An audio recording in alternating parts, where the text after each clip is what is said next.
horse we roped when I was working cattle on a neighbor's ranch west of Nogales, and I saw both Jackson and Juggy, these two geldings. There was a third horse with Jackson at the time. Juggy was by himself. We didn't need to even throw a rope, a loop onto Jackson because he was pretty bad shape. He was probably 400 pounds lighter than he is right now, and he was lame. So we threw a loop on the other horse, and Jackson followed because I think at that point he was of the attitude, take me, because wherever the hell I'm going, it's better than where I am right now. He was a drug horse. He had been hauling what we call square rocks, or bundles of marijuana, probably around 110 pounds, on a wooden rack. They didn't even put a burlap bag underneath that wooden rack. So he had sores that were probably 5 inches in diameter that you can see on his hips to this day. They were so large that as horses don't remake skin, if you will, they just stretch skin and hair to cover the wound. And it was so large it couldn't cover completely. He's turned out to be a dang good horse. I had to take him though to be auctioned because the state of Arizona said, well, he's a Mexican horse, but just because he's come into this country illegally, the state owns him. And I thought that was a bunch of nonsense. But anyway, he went to auction, and I asked the auctioneer, who I knew, if he would bring these two horses in together at first. And whatever the bid is, just make it ×2. And if they're first, there won't be too many people there in the crowd to bid on them. Well, I ended up having to bid against 4 other guys. But I'd done my homework, and I realized they just wanted them for horse meat. So I knew what the price of horse meat was, and ended up getting these 2 horses for roughly $600, which that money went to the state, but I tell you, they've been worth every bit of it. Both of them. This one ends up being what we call a rock horse, a Pasofino. He's a gaited horse and has been wonderful with my wife. He's getting a little long in the tooth now, so he's kind of been put out to pasture, but he's is a very smooth ride. Jackson was a little bit rougher, but he's really developed some good cow sense. He gets upset when we're herding, when a cow or calf breaks from the group, especially if they go into some cat claw or white thorn acacia, because he hates that. It's got spines on it. So when we finally get the cattle out of that, he'll always go over and just bite them on the butt, just nip them a little bit to let them know, don't do that again. The other thing that has been very, very helpful is that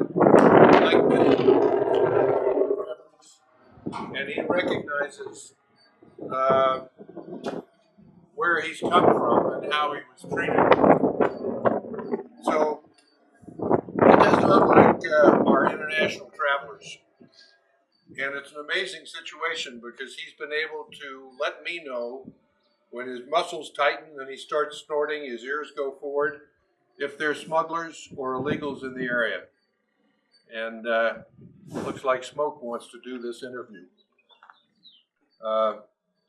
That's a jealous horse. He is not from these parts. He comes from Montana, but he likes to control the show, as you're finding out right now.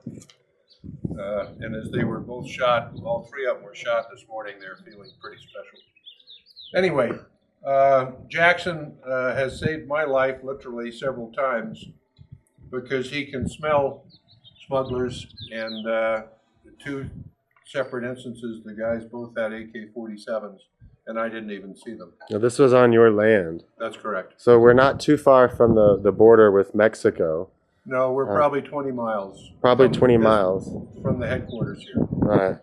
And how big of a problem is this in general with horses being used and mistreated by the cartel smugglers? Well, when I got these horses, which has been, I've had them for almost 10 years now,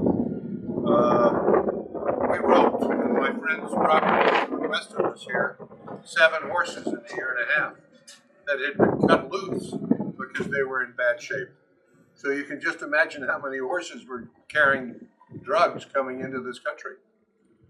So I would say that horses are a primary means, used to be. Now they're coming in on ultralights. They're coming in on human mules. I've found loads on the back of ATVs that have been left. Obviously, they come in trucks and full stores. I think one of the more innovative too that I have seen myself. One was rolled baled hay, which we don't do very much around here. We normally have our rectangular bales, but this was a rolled bale in the back of a pickup.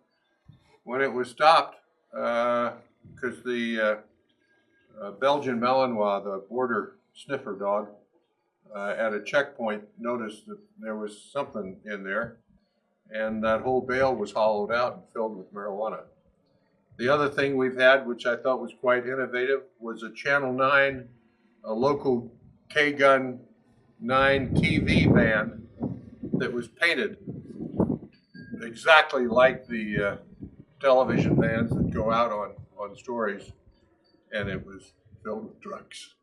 So they're pretty innovative. But horses are still being used. I think it's more mechanical now than it was 10 years ago.